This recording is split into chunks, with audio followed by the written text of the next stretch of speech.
Hi, ഇപ്പോൾ ഇൻസ്റ്റഗ്രാമിൽ trending ആയിക്കൊണ്ടിരിക്കുന്നൊരു video ഇല്ലേ, സ്വിറ്റ്സർലാൻഡ് ഓഫ് കേരള. അങ്ങോട്ടാണ് നമ്മളിപ്പോൾ പോകുന്നത്. ഇതാണ് അങ്ങോട്ടുള്ള വഴി. തട്ടേക്കാട് നിന്ന് ഓൾമോസ്റ്റ് 2 കിലോമീറ്റർ. ഞായപ്പള്ളി എന്ന് പറഞ്ഞ സ്ഥലത്ത് നിന്ന് TK73 എന്ന പോസ്റ്റിൽ നിന്ന് ലെഫ്റ്റിലോട്ടുള്ള വഴി.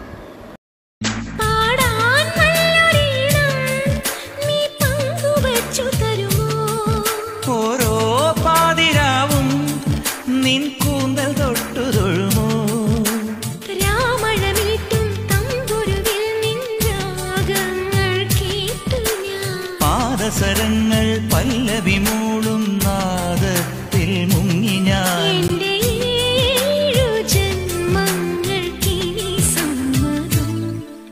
ഇതാണ് കേട്ടോ നമ്മൾ പറഞ്ഞ സ്ഥലത്തേക്കുള്ള വഴി. TK73 എന്ന് പറയുന്ന പോസ്റ്റിൽ നിന്ന് ലെഫ്റ്റിലോട്ടുള്ള വഴിയാണ്. ഈ വഴി ചെന്ന് കയറുന്നതാണ് ഈ ഒരു പാടത്തിലേക്ക്. ഇത് ഏക്കർ കണക്കിന് ഇങ്ങനെ കിടക്കുകയാണ്. ഇങ്ങോട്ട് വരുമ്പം അങ്ങനെ ഒരുപാട് കടകളൊന്നുമില്ല. ഒരു കടയുണ്ട്, ചായ ബജിയൊക്കെ കിട്ടുന്നൊരു കട. പിന്നെ ഐസ്ക്രീമിൻ്റെ ഒരു വണ്ടി നിർത്തിയിട്ടിട്ട് അതിൽ ഐസ്ക്രീംസ് സെല് ചെയ്യുന്നുണ്ട്. അത് മാത്രമേ ഉള്ളൂ. ശരിക്കും പറഞ്ഞാൽ ഭയങ്കര കാം ആൻഡ് ക്വയറ്റ് ആയിട്ടുള്ളൊരു പ്ലേസാണ്. വന്ന് നമുക്ക് കുറേ സമയം സ്പെൻഡ് ചെയ്യാൻ പറ്റും. ഈവനിങ് ടൈമിലൊക്കെ വന്നിട്ടുണ്ടെങ്കിൽ കുറേ സമയം സ്പെൻഡ് ചെയ്യാൻ പറ്റുന്നൊരു ഏരിയയാണ്. ഇപ്പോൾ ശരിക്കും പറഞ്ഞാൽ റീൽസൊക്കെ കണ്ടിട്ട് ഒരുപാട് ആളുകൾ ഇവിടെ വരുന്നുണ്ട്. അപ്പോൾ ഇവിടെ നമ്മൾ അവരുടെ അടുത്ത് സംസാരിച്ചപ്പോൾ, ചായക്കടയിലൊക്കെ സംസാരിച്ചപ്പോൾ അവർ പറയാറുണ്ട് നേരത്തെ ഒന്നും ഇവിടെ ആരും ഉണ്ടായിരുന്നില്ല. ഇപ്പോൾ റീൽസൊക്കെ കണ്ടിട്ട് ഒരുപാട് ആളുകൾ വരുന്നുണ്ട്. ഈ നേച്ചർ ബ്യൂട്ടി ഇഷ്ടപ്പെടുന്ന ആളുകളില്ലേ, അവർക്ക് ട്രൈ ചെയ്ത് നോക്കാൻ പറ്റുന്ന ഒരു അടിപൊളി പ്ലേസാണിത്. അങ്ങനെ ഒരുപാട് ബഹളങ്ങളോ കാര്യങ്ങളോ ഒന്നും ഇല്ലാത്ത വളരെ കാം ആൻഡ് ക്വയറ്റ് ആയിട്ടുള്ളൊരു പ്ലേസ്. നിങ്ങളുടെ ഫ്രണ്ട്സിനെയോ ഫാമിലിയൊക്കെ കൂട്ടിയിട്ട് എൻജോയ് ചെയ്യാൻ പറ്റുന്ന ഒരു സ്ഥലം. ഈ വിഷ്വൽ ബ്യൂട്ടി എന്നൊക്കെ നമ്മൾ പറയാറില്ലേ, അതുപോലൊരു സ്ഥലമാണിത്. സോ ഒരു മസ്റ്റ് വിസിറ്റ് പ്ലേസ് ആണ്.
ഹൃദയമൊന്ന് പിടഞ്ഞ് കണ്ണുകൾ മഴനിലാവിലലിയവേ,